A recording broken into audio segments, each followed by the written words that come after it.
Attention spoiler, ne reste pas si tu n'es pas à jour dans les chapitres de ce manga. Pour les autres, bon visionnage.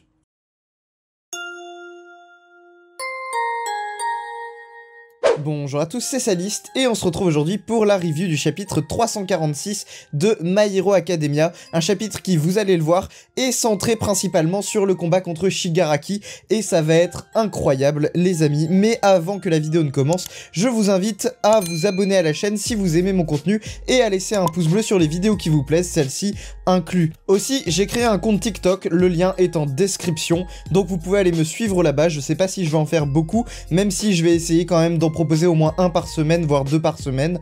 Vous pouvez aller me suivre sur TikTok, lien en description. Bref, générique.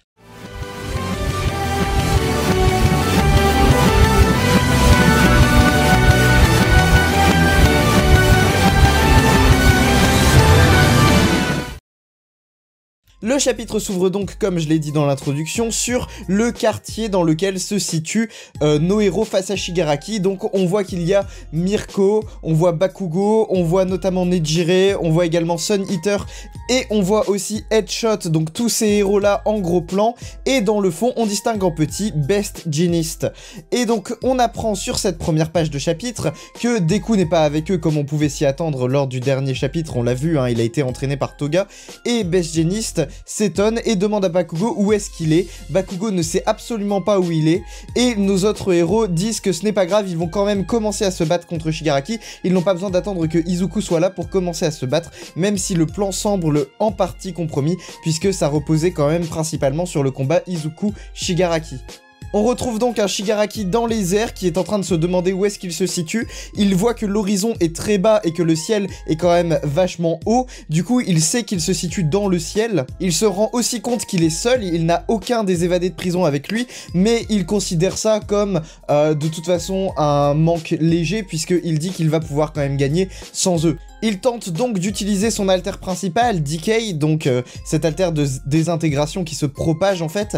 Il l'utilise donc sur le sol et directement après l'avoir utilisé, quelque chose de particulier a lieu. La plateforme sur laquelle il était ainsi que les plateformes autour sur laquelle son alter s'est propagé se mettent à sauter dans le ciel, à bondir dans le ciel et à s'auto-détruire, à s'auto-désintégrer. Alors est-ce qu'elles s'auto-désintègrent ou est-ce que c'est l'alter de Shigaraki qui les désintègre? Toujours est-il qu'elles se séparent du reste. Ici on comprend tout de suite que c'est pour empêcher Decay de se propager sur les autres plateformes. Également, une fois propulsé dans le ciel, Shigaraki se retrouve propulsé contre une barrière, donc la fameuse barrière qu'on avait vue, l'espèce de voile autour de la plateforme volante autour de Yue. Et cette barrière, en fait, est une barrière électrique.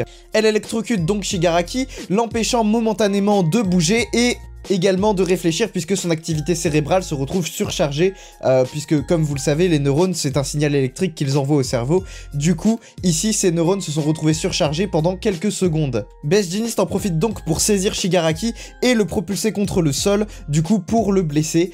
Bien sûr ça ne fait quasiment rien à Shigaraki qui se relève instantanément.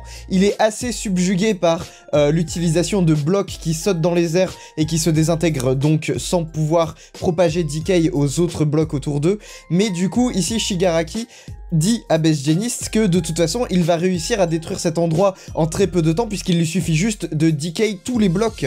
Il dit même que dès qu'il touchera le sol, ce sera déjà fini pour eux puisqu'il va détruire tout le terrain autour. Mais Best Jeanist lui dit que de toute façon ce n'est pas vraiment son problème et qu'il s'en fout étant donné que les blocs se régénèrent. Et ça Shigaraki ne l'avait pas prévu. On apprend donc que cette cage a été faite spécialement pour battre Shigaraki, comme le dit la version anglaise A Coffin in the Sky, donc un cercueil volant. On apprend également sur cette même page comment les plateformes sont régénérées. Tout d'abord, l'ordre provient de Power Loader qui prend l'inventaire des plateformes qui ont été détruites. Ici, il dit F10, 35, G10, 45 ont été détruites. Et on voit Cementos qui se met à refaire du matériel, à refaire du ciment pour ces plateformes. On voit également Momo qui produit des matériaux, puisque comme on va l'apprendre juste après, les routes d'approvisionnement ont été complètement détruites et du coup, il n'y a aucun moyen pour eux de se faire fournir en matériaux. Donc c'est Momo qui le produit. Elle est soutenue par un héros cuisinier qui va produire du coup assez de nourriture pour que Momo puisse continuellement utiliser son alter. Il y a également Mei Hatsume ainsi que toute la filière d'assistance héroïque qui assemble du coup les plateformes et ensuite elle se retrouve projetée à la surface pour remplacer les anciennes plateformes. Bestianist nous décrit les capacités de Shigaraki, il dit qu'il est capable d'utiliser des attaques létales à grande distance et qu'il a une vitesse similaire à All Might à son prime, donc All Might dans le meilleur de sa forme. Ce qui constituait du coup le plus grand challenge pour nos héros était donc de battre cet ennemi qui ressemble à un boss final, et ils se sont inspirés des 2 combats précédents de Shigaraki, donc celui de la première guerre et celui contre Star and Stripes, et du coup grâce aux informations qu'ils ont réunies, ils ont pu créer du coup cette plateforme volante. L'idée provient principalement de Mei Hatsume qui s'était inspiré du système des mesures de protection de Yue que le principal avait mis en place, et en s'inspirant de ça, elle a créé cette plateforme volante, enfin elle a eu l'idée de cette plateforme volante et l'a créée en coopération avec d'autres héros. Mais visiblement, le plus gros souci qu'ils avaient, c'était au niveau de l'énergie. En effet, il faut pouvoir alimenter en permanence la barrière électrique qui se situe au-dessus de Shigaraki. Et donc pour faire ça, ils ont réuni Denki ainsi que Manga Fukidashi, qui est donc un héros de la classe B, qui peut, à l'aide d'onomatopées, produire différents éléments. Ici, en utilisant l'onomatopée du dzz, ça permet de faire un champ électrique. Et du coup, en créant ce champ électrique, et avec d'autres héros bien sûr, ils arrivent à alimenter cette barrière autour de Shigaraki. Mais bien sûr, notre grand vilain n'en reste pas là et a d'autres cartes dans sa manche. Il utilise donc une de ses attaques qu'il intitule Impact Blast. On peut comprendre ici que ce sera une espèce d'attaque à distance, un peu comme quand Izuku utilise ses doigts pour projeter de l'air à grande vitesse et donc faire des attaques à distance. Ici on peut imaginer une espèce d'attaque à distance dans le même genre. Sauf que ça ne va pas marcher étant donné que Monoma, qui jusqu'ici avait copié l'alter de Kurogiri, va ici utiliser l'alter de Eraserhead à l'aide de Manual, donc comme ils avaient fait comme stratégie, donc cette fois-ci avec Monoma à la place de Eraserhead lors de la première guerre, où Manual utilisait son alter en permanence pour alimenter les yeux de Eraserhead en eau pour que ceux-ci ne sèchent pas, et ici du coup il utilise cette stratégie sur Monoma qui reste à côté de Eraserhead puisque tous les 5 minutes il faut qu'il recopie l'alter de Eraserhead puisqu'il ne peut le conserver que 5 minutes comme on le sait tous. Cela dit, ils ne sont pas sauvés pour autant malgré toutes ces mesures, comme le dit Eraserhead, Midoriya n'est pas ici.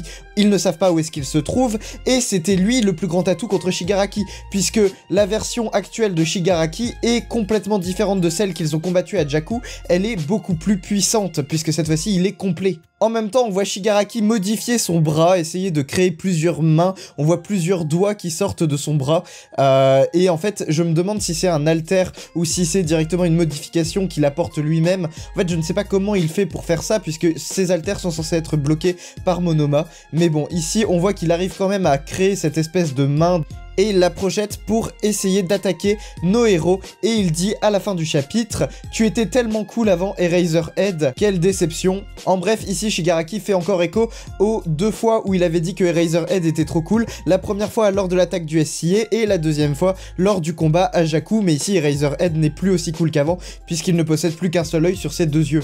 Bref, un chapitre lourd en combat, on apprend donc dans ce chapitre principalement le fonctionnement de la cage autour de Shigaraki. On voit que ça a été très bien pensé, puisque 1. Le decay de Shigaraki est automatiquement stoppé avec régénération des plateformes détruites, 2. Il y a une barrière électrique au-dessus pour que Shigaraki ne puisse pas s'enfuir, 3. L'utilisation des alters est quasi impossible pour Shigaraki, puisqu'il y a Eraserhead qui utilise donc son alter à travers Monoma pour pouvoir arrêter les alters de Shigaraki. Et 4, on a quand même plusieurs héros qui sont là pour se battre. Gros point faible de cette stratégie cependant, c'est que combien de temps vont-ils réussir à garder Shigaraki sous contrôle sans Izuku qui est là pour se battre, parce que Izuku, rappelons-le, est le plus grand atout qu'ils avaient. D'ailleurs, sur la dernière page, et je ne l'ai pas précisé, mais du coup je peux le dire maintenant, on voit Mirko se faire emporter par l'attaque de Shigaraki. Donc ici, on a déjà un blessé entre guillemets. Donc c'est assez compliqué, la situation est tendue, même s'ils ont l'air d'avoir tout prévu. On voit ici que nos héros ont quand même du mal à le garder sous contrôle. À voir dans les prochains chapitres si on a des nouvelles de Izuku et comment va-t-il faire pour revenir sur le champ de bataille principal. Abonnez-vous, laissez un pouce bleu, activez la cloche, n'hésitez pas à me suivre sur tous mes réseaux, lien en description, donc Instagram, Twitter, TikTok. Et c'était Saliste, et je vous dis à la prochaine pour une prochaine vidéo. Salut!